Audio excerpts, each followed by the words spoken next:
This is America's most affordable EV with over 315 miles of range. This is the Chevy Equinox EV. They've taken one of their best-selling vehicles and made it electric. Today I'm going to tell you guys what I think of it and tell you if it would work for a family.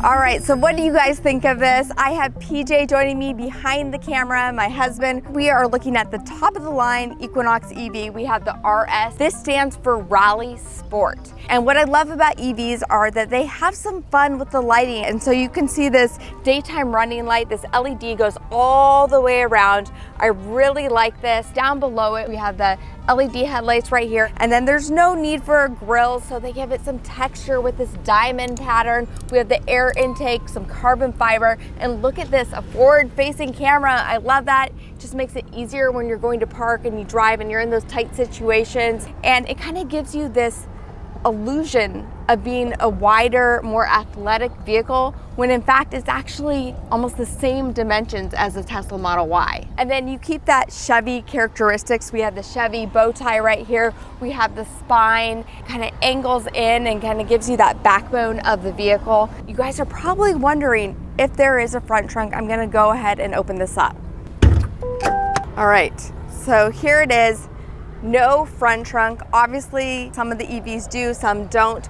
Looks like there is a little bit of room right here where they could have given you a little bit of storage, but this is just where you're gonna access your wiper fluid, things like that.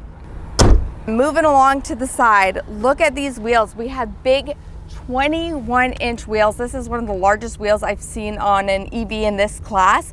And what does this remind you of? For parents out there, this looks like a fidget spinner. I like these. I'm digging these. I think your kids are gonna like them.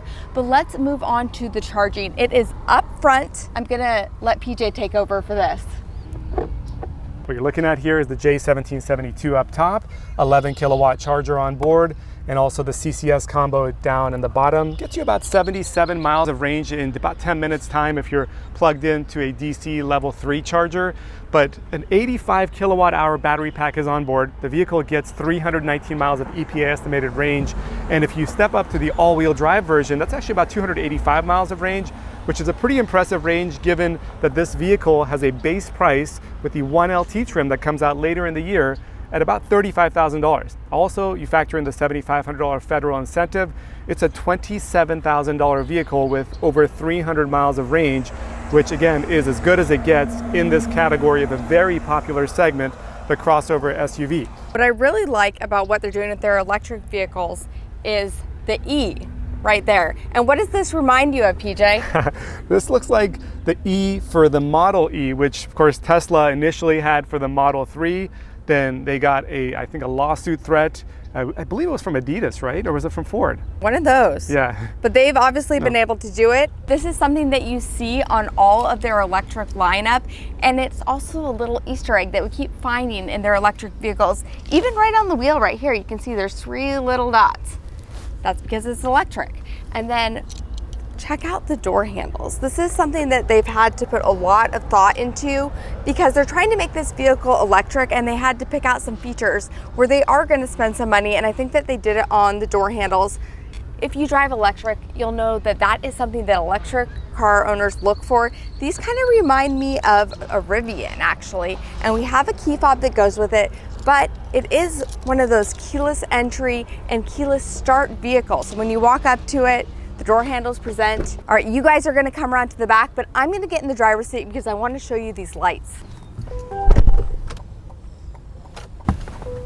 So we have sequential lights. I love the way that these things look. This definitely stands out. Even just having it parked here for a second today, we've had so many people come up to us and ask us, what is this? What is this new vehicle? It stands out. And what's funny is yesterday we were driving the Silverado around.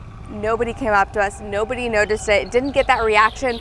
This definitely does, but you can tell it's a Chevy. It has the bow tie right here, has the electric, and again, the detail on here, look at the diamond pattern. I think that this is really beautiful, kind of aggressive looking. Another thing though that I really like about this is it has that rear windshield wiper. If you are dealing with some bad weather, turn this on, you can see out the back of your car. You also have your brake light up on top. You have your shark spoiler This is, again, I always call this the baby shark of the Chevy EV lineup. If you're a parent out there, you get it. If not, sorry.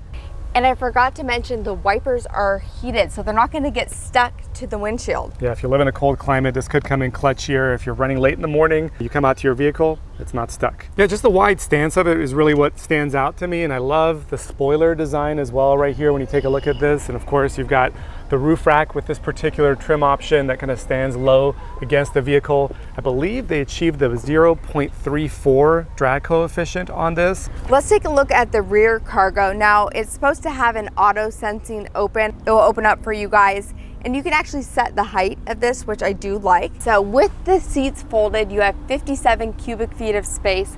I really like this. Easy access to those top tethers right here in the back.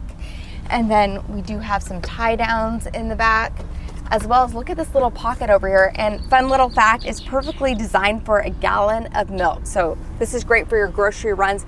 But if you need extra storage, we have a little sub trunk under here. You could definitely fit at least 3 grocery bags down here, possibly even a few extra accessories right here. We have charging cables. If you need a little more space inside of here, you can see there's little slits down there. If you go to the bottom one, you slide it back.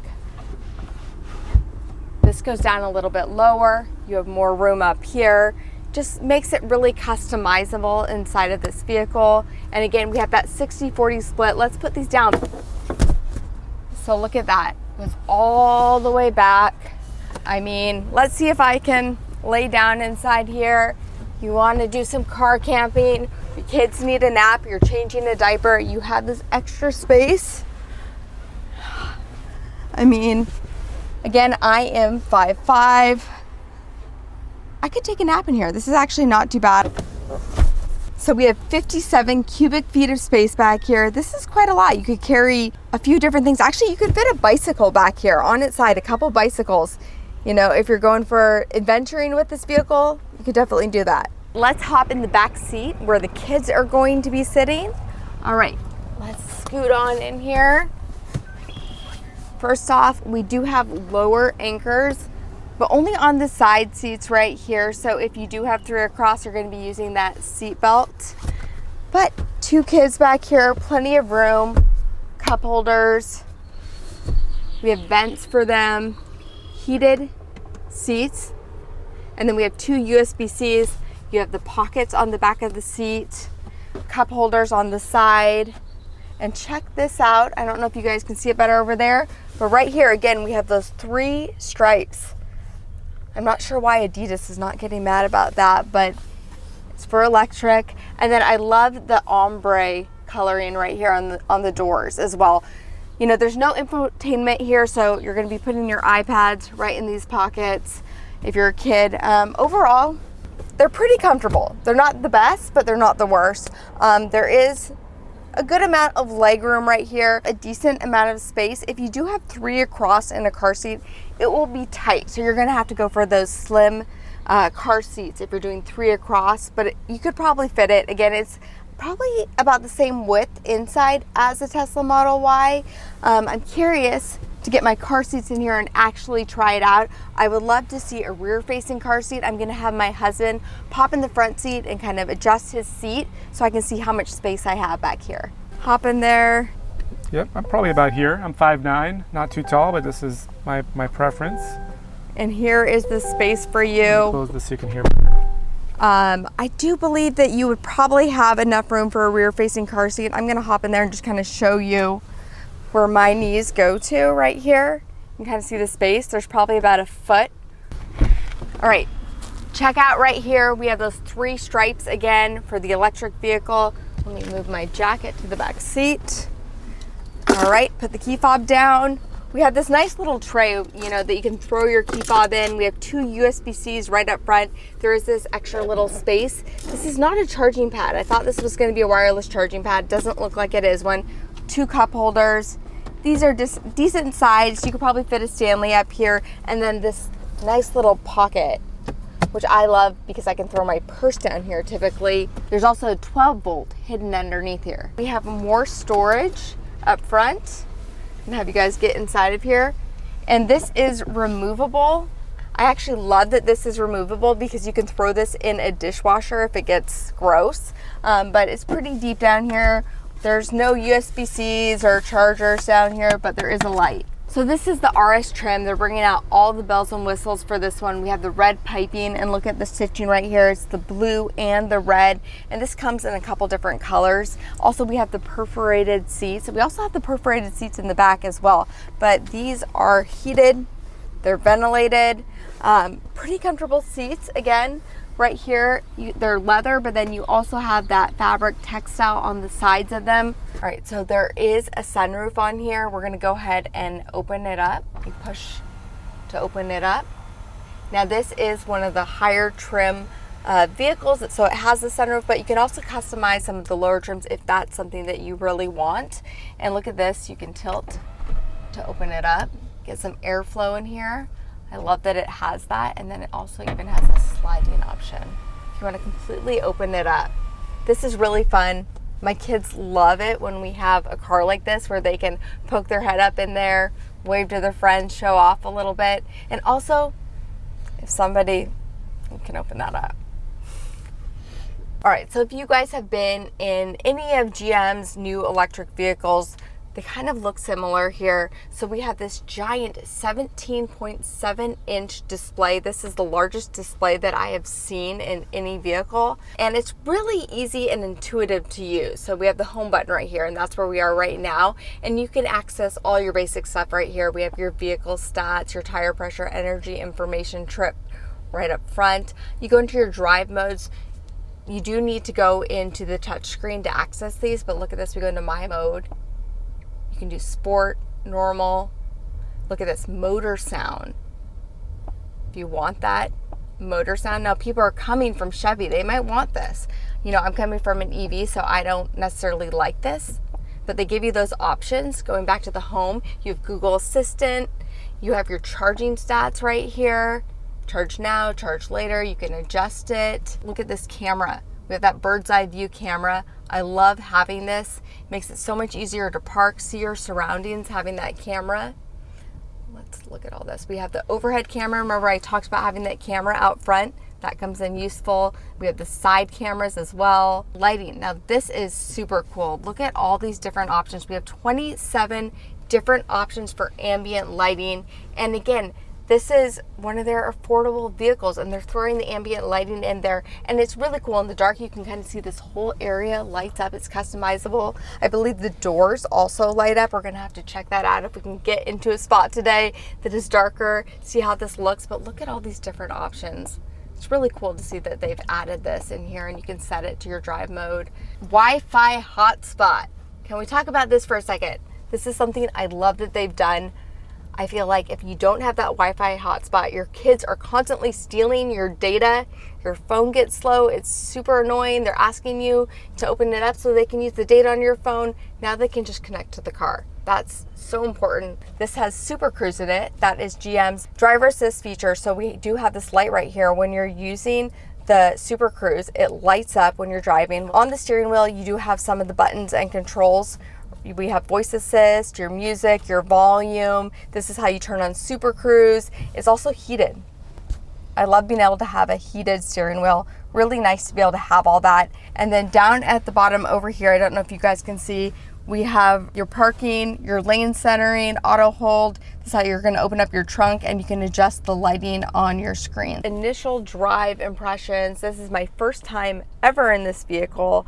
I'm also new to Chevy, so I'm gonna be kind of comparing this to some of the other EVs that I've driven today. Well, I will say when we first got our Nissan Leaf some 12 years ago, in 2012, we were looking at the Chevy Volt because I thought it was such a cool looking EV where the Leaf was very unattractive, but we had really great incentives there in our state. That kind of got us into the electric train. But it was really the Chevy Volt that was hybrid electric plug-in option that was out there, and then the Bolt came in, which gave you the pretty impressive 280 or some odd miles of range. And there was like BMW i3 and a lot of people loved the Bolt. And I feel like this is like the next step up where they've taken customer feedback, They've looked at the market, they've done a lot more research, and this is kind of their answer to what's out there right now, what people want, and they've tried to like mesh it together to make this. And remember, the Equinox is one of Chevy's best-selling cars. The gas-powered version is. I think we're making it right here. Yeah. Yes. So it's, you know, it's no slouch when it comes to how successful it's been, and the Silverado is up there as well with it. They've electrified both of them completely from the ground up with the Ultium platform, and that's what we have here. And that's one thing I like, is that they have taken their best-selling vehicles, they've electrified them. They know that that is where the world is going, right? Yeah. We're eventually going to get to all electric, I believe. So they're starting with the best-selling vehicles, that makes sense, and make an electric version of them. But they're not like the same vehicle. And I think that's where the confusion is, because they look different. It's like, okay, let's take our truck and we're going to call it the Silverado because it's our truck, but it's not necessarily the same as like the gas-powered version of those vehicles. Correct. Oh, look at this. We have people walking in the middle of the street right here. Surprised my seat isn't vibrating because they're like right next to me. Red or red light, perfect opportunity to try out the 0 to 60. Speed limit's 35, so. Okay. You know what though? The 0 to 60 is 5.9 seconds, so we're probably not going to get there. But EVs do have instant torque, but this is not the fastest 0 to 60. Yeah, 5.9 second is on the slower side in this class of SUVs. Of course, you get all the way up to the Model Y Performance, so there you go. Yeah, I mean, you get into the, you know, the Ford Mach-E's or the Model Ys, you're talking 4.5 seconds, 3.5 seconds of the Model Y Performance. When it comes to Chevy Equinox EV, they've kind of owned that they're not going to try to put out the most powerful motor in here. 5.9 is pretty fast for most people's taste, and especially coming in maybe from the Chevy lineup of other Equinox gas versions, you're definitely not getting into that territory anyway. Yeah, I know if you talk to Tesla people, they would probably complain about that, but I am a Tesla driver, and at the same time, I will tell you that I don't really use it. Yeah. Like, I never go for the performance vehicles. Yes, they are fun to drive, but I have 3 kids, and so that's not something that's super important to me. I would rather have range over performance any day. Yeah, it is interesting to see a lot of these EV makers will try to really promote the performance end of their EVs, because Tesla's always been that way, it seems. They're like, we're close to 6 seconds. It's fast enough. We don't care. We don't care. That's not necessarily what our audience wants. I think they're basically catering to people like me. I'm like their target audience. And again, I have kids. I don't necessarily need that performance. So it's not a deal breaker. I love the range. That's something that would be super important to me. I might like to see a little bit faster charging speeds. Yeah, so at 150 kilowatt peak charging output, it is on the slower end. Nissan Ariya, I believe, is about 165. And even the Acura ZDX we tested recently was 170. So I mean, this comes in really on the lower end of peak charging speeds. Now it has an 85 kilowatt hour battery pack, so you know, you don't have a giant battery pack to take on maybe some of that peak charge rate. But then the Model Y has an 82 kilowatt hour battery pack, and it does get 250 kilowatts. So I'm almost in my head thinking about vehicles that are out there that are a lot more expensive than this and are comparable in a lot of ways. We're of course on the bumpiest road while we're talking, so I apologize if the camera's jumping at all. Now, I haven't driven the Blazer EV yet. I would love to try it out, and I hear a lot of good things about it. Again, that brings you up to the next price point. So the sun visor is pretty basic, but you do have the lighted little makeup mirror right here. Again, there's no digital rear view mirror, but I wouldn't expect that in a car at this price. But you know, I do like being able to see right here. You can see it turns yellow when I'm accelerating, and then when I go to brake and I'm regenning, you see the green on there. We also have right here where you can adjust your regen, and then the one pedal driving. I really like that. You can turn it on and off. I've been driving EVs now for about a decade, so I really enjoy one pedal driving. I think that it's fantastic. You get used to it pretty quick, but if you're not used to it, you do have options with this vehicle. So when you're coming from another Equinox, it might not be something that you want to do, or maybe you have people that are really sensitive to car sickness and you want to turn it off. That you have that option with this. This is where I want to live. We've entered the nice area. These are pretty. These houses are gorgeous. I love that one right there. I have no road information. So here's the other thing about Super Cruise, is it can only go on mapped roads. So you need the roads that are mapped. Yeah, I think we're about 400,000 miles of roads in the U.S. that have been mapped that the Super Cruise can be activated on. They're expecting that to get up to 750,000 miles of roads by the end of next year. So, it's getting up there, and it's going to double almost in size there within about a year and a half. When it does work, I feel like it does a good job. And every time I drive a vehicle that has it, it gets better. Yes. So, I mean, it's not bad. It's a great extra feature to have. I do think, dare I say the T word, is slightly better. But the autopilot, yeah, I think so. I think Super Cruise is really a competitor, though, when it comes to the drive assist features of any car out there. Autopilot seems to, from our experience, be ahead of all of them. But Super Cruise is second place, I think. I agree. I definitely agree with that. I think it does a really good job. I think that the average person would be very happy with it. And like I said, from what I've experienced, it's done a good job. It changes lanes for you. I like having the green bar on the steering wheel so that you know when it's engaged. Yes. We are going to hop on the highway. Oh, look at that. There was someone in my blind spot right there. And my seat vibrated, and you also see the little car and the star on the rear or on the side mirrors light up. Yeah. What do you think overall so far? What have your overall impressions been? Hearing more road noise than I heard from even the Silverado or other EVs we've tested. I mean, obviously you've got a glass roof here, so maybe that allows for a little bit more noise to enter the cabin. But overall, I think, especially when you look at the 1LT or even the 2LT models that are giving you, price points that are into the 30s and even into the 20s in the 1LT trim. Yeah. If you want to get up above $50,000, there are other EVs that I would probably suggest. So when Super Cruise is available, you get the little steering wheel symbol on your driver display, and then you just push the button right there. You can tell you're in Super Cruise. The steering wheel's green. You have the little green light bar. And honestly, I feel like it does a good job. You can adjust your speed using the steering wheel. You can go up. If I want to go 70 here, it does it, and it will change lanes for me. Look at it's going to change lanes right now. I feel it vibrate on my seat. It changes lanes.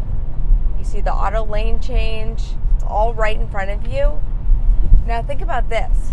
With Tesla, okay, we don't have full self-driving in both of our vehicles, right?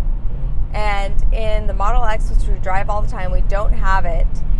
And we just have autopilot, basic autopilot in there, and it does not change lanes. That's true. Yeah, Tesla's separated its full self-driving software with its autopilot software, so you can't change lanes automatically. So out the door, or top of the trim, what is the MSRP for this? So this is the front wheel drive. So starting price on this is around $46,000. If you get the all-wheel drive version of this particular 3RS model, then you're talking about $50,000 and above. So it does get pretty pricey. In the front wheel drive, 319 miles of range. All-wheel drive, 285 miles of range. The $7,500 federal tax credit is available at all of these Equinox EV trims. So, your 50 becomes 43, your 35 base model becomes 27.5. I will say the UI is really what helps everything. It's such an important part when it comes to EV ownership from all of the EVs we've tested and we've driven. Getting something like this, and especially in their case, having an 11-inch instrument cluster in front of the driver, in addition to the 17.7-inch here, really opens it up and really makes it feel advanced and up to date. Of course, it resembles other Ultium-based platform EVs that they sell, so it's familiar in that sense. And this goes a long way. It's pretty peppy. There is a little bit of lag here and there, but overall pretty peppy. The menu is pretty easy to navigate with the features that you have on board. This alone, if you were to get this at the base price of $35,000, $27,000 out the door, and you have something like this, right. I bet you anything, most people buying what is a $27,000 car have rarely had an interface like this to interact with such an advanced looking car. That's true. Really like having the instrument cluster, the digital instrument cluster right in front of me. Now Tesla does away with that with the Model 3 and the Model Y. Now with the refreshed ones, they're giving you a screen in the back for the kids. Yeah. But I like having it in front of me. I like seeing my directions, where I'm going to go, my Google Maps right in front of me. I like having that, and I also like that you can have the Play Store in here and you can add different apps. Hard to compare anything to Tesla, but if you take that away, this might be the best EV I've driven when I think about price and what you're getting. It is kind of loud though on the freeway. There's not everything's great. Like, I mean, talk about some of the flimsy little like air vents, and it's a little bit loud on the freeway. But I think you do get a lot, and I think you could potentially like get the higher trim of this, and it gives you a lot. But the fact that you can get in for $35,000 cheaper than a Tesla Model Y, get into an EV with Model Y range, yeah. Model Y range. Yeah. I mean, I think it's a good looking EV as well. I do too. Both on the front side and on the back side. I think that also goes a long way. And you know, the one thing that's always held Tesla kind of in higher regard was its access to the charging network. But once everyone agreed to utilize the North American charging standard in Tesla's chargers, that really opened the door up to allowing other people to be able to look at other EVs that otherwise maybe didn't have their own charging network, because now this car is going to have Tesla's north of 10,000 charging stations available to it. So what do you guys think about the Equinox EV from everything we've shared with you guys today? Is this something that you would want to check out? I definitely think that it is worth checking out if you are in the market for an affordable EV. Could work for a small family. It is incredible to see finally a time here where someone's made an EV that, again, is $35,000 with the incentives, gets you into the 20s, and gets you over 300 miles of range. And we know from other tests that have been put out there, you know, when it comes to a lot of these Ultium-based EVs, the range is literally what it says. If not, it's better than what it says. So the 319 may, in fact, you know, in real-world environments, be in the 320s.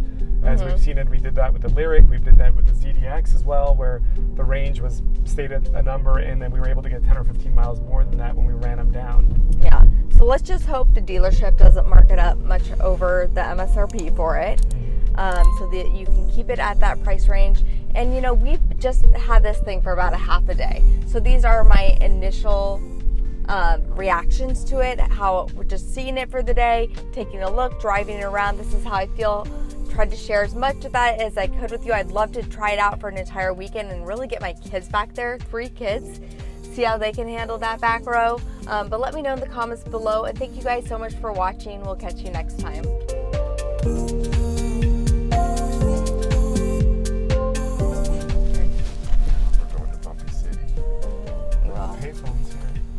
I just love it. I mean, you can just go through Detroit and do a documentary, or if walls could talk video.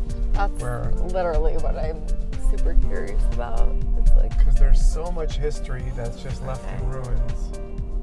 Okay. Yeah. That's for the future. All right, don't miss your turn again. Okay, you gotta help.